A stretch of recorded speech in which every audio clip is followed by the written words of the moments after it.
Programme में एक बार फिर खुशामदीद। दानियाल साहब, मैं आपकी तरफ आऊँगा। सर, ये जो क्राइसिस का जिक्र कर रहे हैं राना आतिफ साहब, हमने देखा है कि वफाकी वज़रा हों या इवन ख़ुद प्राइम मिनिस्टर साहब हों, वो भी मईशत के हवाले से या जो भी टारगेट्स हासिल किए गए हैं उनका जिक्र भी करते हैं, क्रेडिट भी लिया जाता है। फिर अपोजिशन जिक्र करती है कि जी वर्ल्ड बैंक की रिपोर्ट आ जाती है, IMF के बयानात आ जाते हैं। आप वाकई समझते हैं कि चैलेंजेस अभी भी अगर मईशत के हवाले से हो ना हो, सियासी तौर पर चैलेंजेस ज़रूर हैं? देखें, अभी इनकी अगर मैं दोनों चीज़ों का जवाब दूं तो पहले पार्टी की लीडर कौन है, किससे बात की जाएगी। तो उन्होंने मौलाना नासिर साहब का नाम लिया, फिर अचकजई साहब का नाम लिया और कहा दोनों हमारे पार्लियामेंट्री लीडर हैं। देखिए, मैंने वही कहा, फिर साथ असद उमर का भी नाम, उनका अयूब साहब का भी नाम लिया एंड सो ऑन। देखें, क्लैरिटी जो है ना, मैंने अभी अभी इन्होंने 8 नाम बताकर मेरे इस मौक़िफ़ को तायीद कर दी कि इनके अंदर ही क्लैरिटी नहीं है कि who is the one pit shop person for them to lead the entire negotiation and the talks on their behalf. वो बैरिस्टर गौहर और उन्होंने 6 पूरे टन एक नाम गिनवा दिए। सेकेंडली, देखें, जब हुकूमत और मईशत हमें मिली थी, तो अगर इकोनॉमी की बात कर रहे हैं तो वहाँ आपके चैनल्स और जितने बड़े चैनल्स हैं, वहाँ एक टाइमर चल रहा था और वो टाइमर ये कह रहा था कि मुल्क 24 घंटों में, 70 घंटों में, 72 घंटों में दिवालिया हो रहा है। हम वहाँ से उस मईशत को उठाकर आए हैं जहाँ डॉलर 150-150 रुपए की जंप्स मारता था 3-3 दिन के अंदर। आपकी कामयाबी ये है कि ठीक है। आपके पिछले 3 साल में आपका डॉलर एक पॉइंट के ऊपर रुका हुआ है। रुपया मजबूत होता जा रहा है हर आने वाले दिन में। खाली ग्रोथ जो है वो एक इंडिकेटर नहीं होता कि आपकी मईशत बेहतर हो रही है या नहीं हो रही। ग्रोथ जहाँ से हमें मिली थी वहाँ से आज बहुत ज़्यादा बेहतर और ग्रोथ बेहतर हो रही है। लेकिन सबसे इम्पोर्टेंट है जो आपका ट्रेड डेफिसिट है, वो ट्रेड सरप्लस में बदल चुका है। जी। अगर आज 5% गवर्नमेंट चाहे ग्रोथ करे तो उसमें कोई मसला नहीं है, 5% की जगह 6% भी टच कर सकती है। लेकिन what about the trade trade deficit, आपकी चीज़ें उधर ही कोलैप्स हो जाएँगी कि आपने पहले टाँग का इलाज करना है। हमें लहू-लहान मुल्क मिला था, इसको पहले हमने हील किया। हीलिंग के बाद इनकी जो टूटे-फूटी इनकी टाँगें थी, बसाकियाँ हटाई और हमने अब इस स्टेज के ऊपर लेके आकर खड़े हो गए हैं कि यहाँ it is ready to take off. आपकी इन्फ्लेशन सिंगल डिजिट के ऊपर आ गई है। Every coming day is a good news regardless of the जो एटमॉस्फेयर इन द विसिनिटी, जो ईरान की वॉर है और तमाम चीज़ें जो हैं, उनके रिगार्डलेस हर आने वाला दिन जो है वो एक बेहतरी की नवीद लाता रहा है। और इंशाअल्लाह now that we are in that position and almost the last ये जो हमने पिछला बजट दिया था, इसके बाद next 2 years will be growth driven budgets. और आपको हर आने वाले दिन में अभी रियल एस्टेट को एक आपने रिलीफ दिया, आपने ऑटो इंडस्ट्री को दिया, आपने इसी तरह एग्रीकल्चर को दिया, आपने इसी तरह एक्सपोर्ट इंडस्ट्री को दिया। तो अभी 2 साल जो है आपकी ग्रोथ ड्रिवन इंडस्ट्री होगी और इसमें हर आने वाला दिन जो है एक बेहतरी की तरफ एक स्ट्रैटेजी के साथ जाएंगे। But let's not forget, it did not start from here, it started from a victory speech where we said कि हम कट्टे लेंगे, कट्टे बच्चे देंगे, मुर्गियां लेंगी, मुर्गियां अंडे देंगे और उससे मुल्क की मईशत खड़े करेंगे। पेट्रोल पंप्स के बाथरूम जो हैं उनके टॉयलेट्स चेक करके हम सफाई का निज़ाम बेहतर करेंगे। This is from where this was the first speech, let's not अच्छा। फॉरगेट। और वहां से ठीक। आज हम यहाँ आज पहुंचे ठीक। हैं। तो अच्छा। आपकी बातें करना और चीजें हाँ। तनकीद करना बड़ा आसान है। और अगर तनकीद करनी ही ठीक है है। अच्छा। तो फिर आप 11 साल से जिस सूबे में बैठे हैं आप उसका लॉ एंड ऑर्डर देखें। आपने एक प्रोजेक्ट किया ठीक है। BRT ठीक। जो 6 अरब का होना था, वो 100 अरब क्रॉस करके आज तक वो खत्म नहीं हो रहा। लॉ एंड ऑर्डर और चीजों का बुरा ठीक है। हाल है। हर आने वाले दिन आवे का अच्छा। हवा बिगड़ा हुआ है। जी।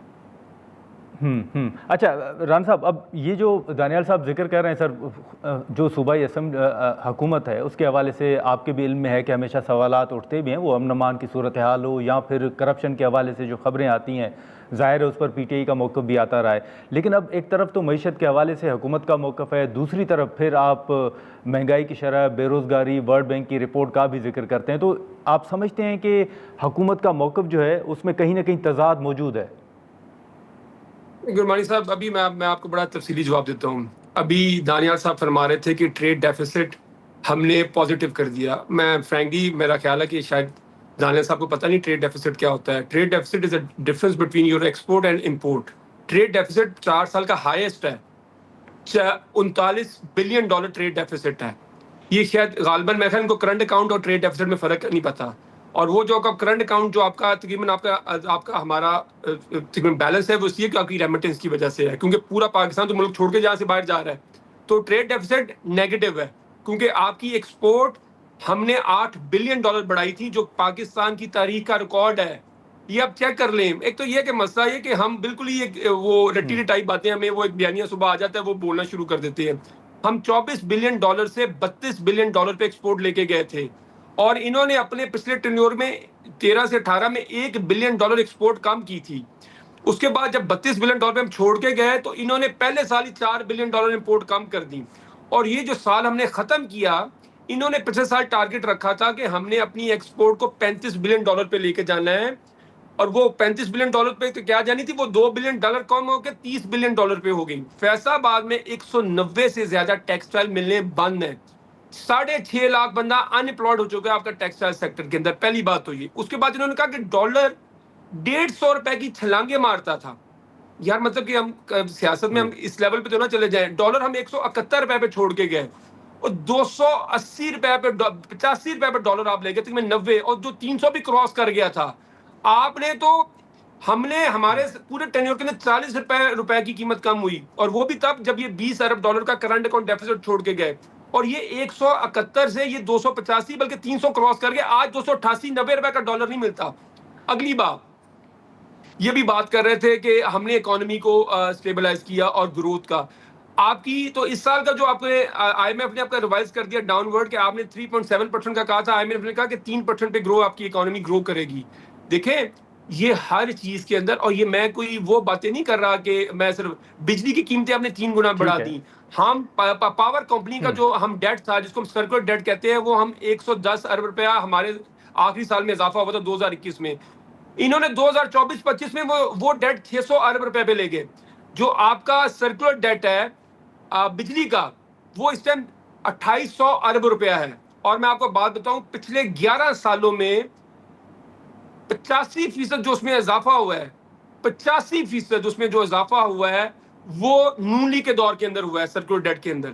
सो इनका जो स्कोर कार्ड है फ्रैंकली वो इतना बुरा है कि इसके ऊपर लिटरली मैं आपको बताऊं, इसके ऊपर 5 घंटे पे अगर हम बात करें वो भी कम पड़ जाएगी। अगली बात की तरफ ये आ जाए, कम पड़ जाएगी। इन्होंने कहा जी कि जी जी बताएं। जी राना साहब टाइम मुख्तसर होगा, मैं दानियाल साहब की तरफ जाऊंगा, फिर मैं आपकी तरफ भी आता हूं। दानियाल साहब, जैसे राना साहब ने मुलाकातों का जिक्र किया, आपने सुना है कि हाल ही में कुछ बयानात अलीमा साहिबा के हवाले से भी आ रहे हैं, और पीटीआई इन खदशात का इजहार कर रही है कि शायद अलीमा साहिबा को भी अदालत की जानिब से सज़ा सुनाई जाए। ज़ाहिर है ये अदालतों के फ़ैसले हैं, लेकिन आप समझते हैं कि जिन खदशात का इजहार पीटीआई कर रही है, शायद ऐसी कोई सूरत हाल जन्म लेने जा रही है? कौन से खदशात का? कि अलीमा साहिबा को कोई सज़ा हो जाए, कोई अदालत का फैसला आ जाए उनके खिलाफ। देखिए उसका तो मैं आई कांट प्रिडिक्ट, वो तो अदालत का मामला है और अदालत ही उसका फैसला देगी। लेकिन मेरे भाई जिस तरह ये बातें कर रहे थे, मैं अगर इनकी कुछ बातों का जवाब दूं, मैं ज्यादा लंबा चौड़ा नहीं देखता। देखें एक टेस्ट ट्यूब पार्टी थी, टेस्ट ट्यूब मॉन्स्टर्स, एक टांगा पार्टी थी जो बैसाखियों के जरिए आई, और 2017 में जब डॉलर की बात कर रहे हैं, 110 रुपए का डॉलर हम छोड़ के गए थे और वापस हमने तकरीबन 300 का वापस लिया। 110 रुपए के लिए का डॉलर था। जो छलांगे इनके टाइम पे मारी वो डॉलर ने आज तक नहीं देखी। जो हालात इनके टाइम पे थे, अगर आपकी इतनी अच्छी पॉलिसीज थी, इतना ही अच्छा आपका सारा कुछ चल रहा था, तो फिर आपकी महंगाई की शरह से लेकर हर चीज आपने क्या बड़ा प्रोजेक्ट गिना सकते हैं। वो किधर की यूनिवर्सिटीज, वो किधर के कॉलेजेस जो आपने प्राइम मिनिस्टर हाउस में बनाने थे, जो गवर्नर हाउसेस को गिरा की लाइब्रेरियां बनानी थी, वो किधर की हुकूमत की जो आपने लॉ एंड ऑर्डर को ठीक करना था। आपने तो इस मुल्क के साथ वो दुश्मनी की जो हद तक दुश्मन नहीं कर सका। दहशतगर्दी जिसको खैर आबाद कह के चले गए थे, वो दहशतगर्दी वापस लेकर आए। उन लोगों को छोड़कर आपने मुल्क में दहशतगर्दी वो फैलाई जो पाकिस्तान में शायद हिस्ट्री में नहीं देखी। जो आपने पाकिस्तान में तफरीक नफरत का बयानिया छोड़ कर गए, वो पाकिस्तान ने कभी हिस्ट्री में नहीं देखा। लीडर्स तो वो होते हैं जो मोहब्बत की बुनियाद के ऊपर, जो अपनी कारकर्दगी की बुनियाद के ऊपर लोगों को इकट्ठा करते हैं।